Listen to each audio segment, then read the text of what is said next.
Hi friend, మీకు ఈ video నచ్చినట్లయితే ఈ వీడియోని లైక్ చేయండి, సబ్స్క్రైబ్ చేయండి. మీనర్ తన మనుషులతో చాలా దుమ్ము నోట్లని ప్యాక్ చేయిస్తూ ఉంటాడు. బాయ్, ఇంత డబ్బు ఎక్కడికి బాయ్ అని సాధు నాయక్ కొడుకు అభిమన్యు మీనర్ని ప్రశ్నిస్తూ ఉంటాడు.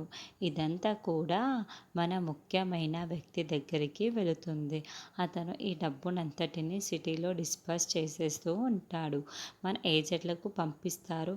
అప్పుడు అక్కడి నుంచి ఈ డబ్బు కూడా డిస్పర్స్ అయిపోతూ ఉంటుంది. ఇది ఎవరికి కూడా తెలియదు అని చెప్పడంతో అభిమన్యు మొత్తం వినేసి పోలీసులకు చేరేస్తూ ఉంటాడు. వెంటనే దాత్రి కేదార్లకు ఫోన్ కాల్ వస్తుంది. ఈరోజు చాలా డబ్బు సిటీలోకి వస్తుంది అని ఇన్ఫర్మేషన్ రావటంతో, అలాగే వాళ్ళను పట్టుకొని మేము కాల్ చేస్తాము అని, మేము ఇప్పుడే అక్కడికి బయలుదేరి వెళ్తున్నాము అని దాత్రి కేదార్లు టీంతో సహా మొత్తం కూడా చెకింగ్ చేస్తూ ఉంటారు.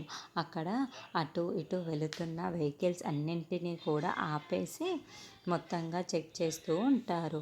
ఆల్రెడీ యువరాజ్ మనుషులతో ఆ దొంగ నోట్లని పక్కడ్బందీగా మొత్తం రెడీ చేసేసుకొని ఉంటాడు. అప్పుడే దాత్రి కేదార్లు మొత్తం కూడా చెక్ చేసుకుంటే ఒక రౌడీని యువరాజ్ ఇప్పుడు నువ్వు వెళ్ళు అని చెప్పడంతో అతను కావాలని దాత్రి కేదార్ల ముందు నుంచి బైక్లో వెళ్తూ ఉంటాడు.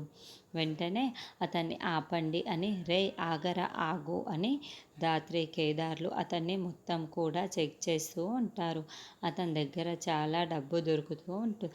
అంటే ఒక 2-3 కట్టల దొంగ నోట్లు దొరకటంతో, ఇంత డబ్బు నీకు ఎక్కడిది చెప్తావా లేదా అని దాత్రి కేదార్లు వాడిని నిలదీస్తూ ఉంటారు.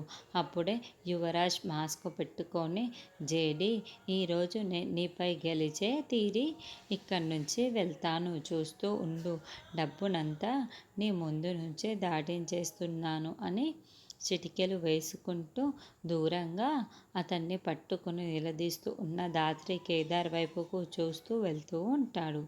అయితే యువరాజు వెనకాల ఒక వినాయక విగ్రహం ఉంటుంది. బహుశా ఆ విగ్రహం వెనకాలనే దొంగ నోట్ల మూట మొత్తం అమర్చి ఉంటాడు కావచ్చు.